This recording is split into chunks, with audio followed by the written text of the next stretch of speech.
Yesterday, as the new National Assembly Speaker, Nosiviwe Mapisa-Nqakula, was elected to take Parliament's top job, the United Democratic Movement was not there. UDM leader Bantu Holomisa says they had no reason to attend as they'd hate to recognize a flawed system. In March, the opposition party asked Parliament's Joint Standing Committee on Defence to urgently investigate whether the new Speaker accepted a R5 million bribe from an SANDF contractor during her tenure as Defence Minister. She's denied the allegations.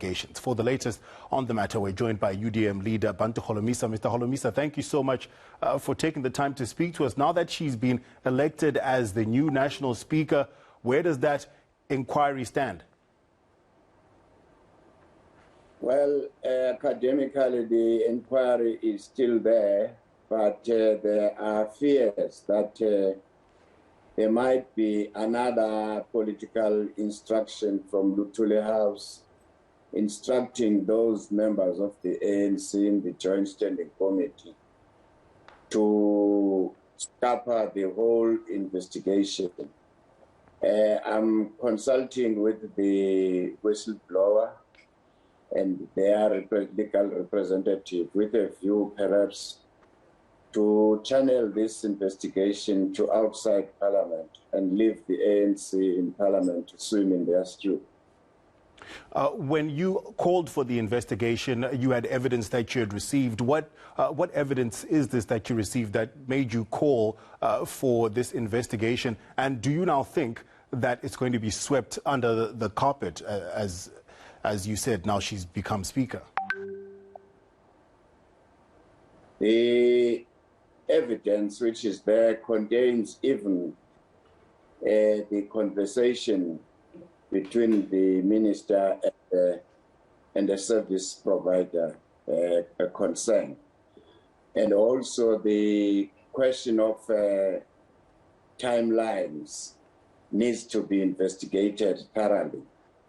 So the allegations will be ventilated, of course, by the investigators by using whatever means available to them, such as forensic auditing, a lifestyle audit. So you fear that there's going to be influence from Luthuli House. Is there any evidence you've seen that there is such influence that is taking place? And are there any instruments you could use to prevent it from happening? We have just witnessed how Luthuli House descended to Cape Town and instructed their caucus that the president is and Luthuli House are deploying the minister who was removed from the cabinet to be the speaker. So that's a classical example, and many other examples you have seen it.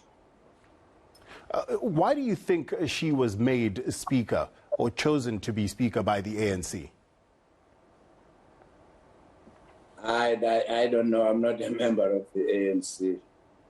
All right. Channel that question to the Luthuli House. Mr. Holomisa, we've seen many instances of ministers in the past living in excess. How do we stem this culture of excess that you are accusing the Speaker of right now? The problem is that we have a government of no consequences. So everybody just do what they like, and they know that there will be no punishment. So even their president, when he was cross-questioned by Zondo Commission, you could see that they put the interest of their party and their leaders before that of the nation. So why are we surprised by this kind of behavior?